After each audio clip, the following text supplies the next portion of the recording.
होंगे, ठीक होंगे, जिथे भी हो अल्लाह ने खुश रखे, आबाद रखे। अज की पकाइए साडा कौमी सतह का मसला।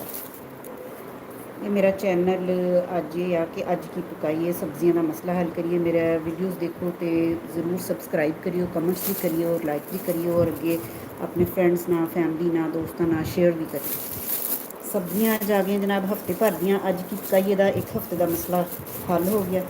फलियां, रवां दियां फलियां, बिच कट्टन वालियां भी तो दाने कड्ढन वालियां भी, दोनों टाइप दियां। ये फलियां है, मेरा ख्याल है कोई 3 किलो के करीब तो होंगियां। पकाने वास्ते छिलके वगैरह कट के विचों कोई 1.5 किलो तो निकल ही आएगी।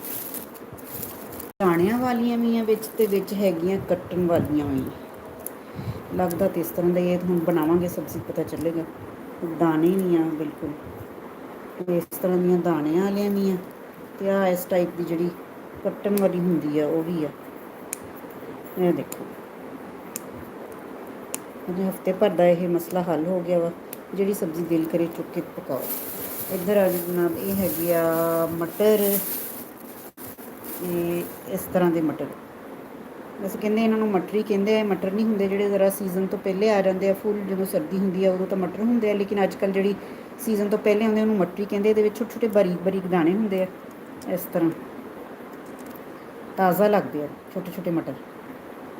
मटर नहीं मटरी, ये नवी लफज नवी ये नवी इस्तलाह सुनी है कि मटरी होंगी है। तो अगे आ जाओ, अगे है तो अदरक, साफ सुथरा नीट क्लीन, और टिंडे भी तकरीबन 1.5-2 किलो के करीब तो होने ही हैं। अगे आ जाओ जनाब वाला, अगे आ गया करेले। करेले देखो कितने सोहने हैं, ताज़ा वा बिल्कुल। ये हो गए जनाब करेले।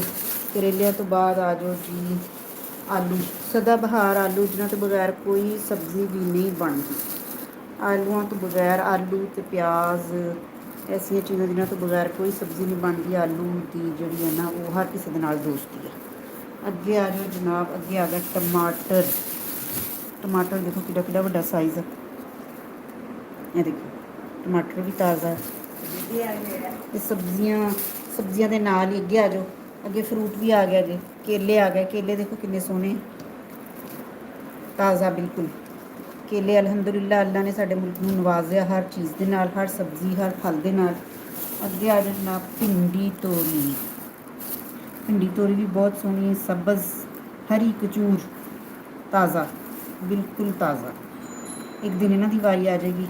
हफ्ते तो मेरे ख्याल ज़्यादा ही दिन लंघ जाएंगे, हफ्ते 7 दिन होंगे, 8-10 दिन लंघ ही जाएंगे ने। अगे आ जाओ जनाब सेब। सेब भी आए नाल सब्जियों के विच। देखो सेब भी बहुत सोहने हैं लाल लाल। कि ये सेबां दी भी बड़ियां वैरायटियां वा साडे मुल्क दे विच, इहनूं पता नहीं काला कुल्लू शायद कहंदे आ कि की कहंदे आ इहदा नाम। ये भी बड़े मज़ेदार इहदा जायका हुंदा वा जनाब। एक सब्जी रह गई आ, ऐ देखो जी, ये है बंद गोभी। ये मैं कट के रखी है, कट के तैयार करके रखी है। इहनूं हुण पकावांगे आलूआं दे नाल।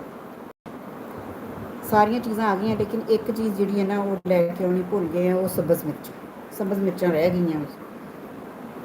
चलो हम इंशाल्लाह आंदा सही, पहले वैसे पईयां वा थोड़ी जी सब्ज़ मिर्चां पईयां भी। ये मंडी जाके लैके आए। मंडी दे विच जिहड़ी है ना वो चीज़ अच्छी साफ सुथरी भी मिल जाती है और सस्ती भी मिल जाती है बनस्बत उन्होंने जिहड़ियां अपने महल्लिਆਂ ਦੇ ਵਿੱਚ दुकान होंदी है या कोई दूसरिया दुकाना होंदियां उन्हां नालों निस्बतन सस्ती भी होंदी है और साफ सुथरी भी होंदी है। अज मेरा एक हफ्ते का मसला हल हो गया।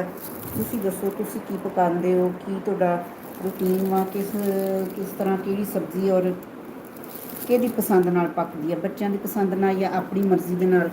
सारिया सब्जियां आ गई, कुछ बच्चों दी पसंद आ, कुछ अपनी पसंद वाली मिल के जो ना एक हफ्ते का गुजारा हो। ओके हूँ मैं गोभी पकानी शुरू कर दें। मेरे चैनल में सबसक्राइब जरूर करियो और अपने दोस्तों के नाल सब नाल शेयर भी जरूर करियो। ओके अल्लाह हाफिज़।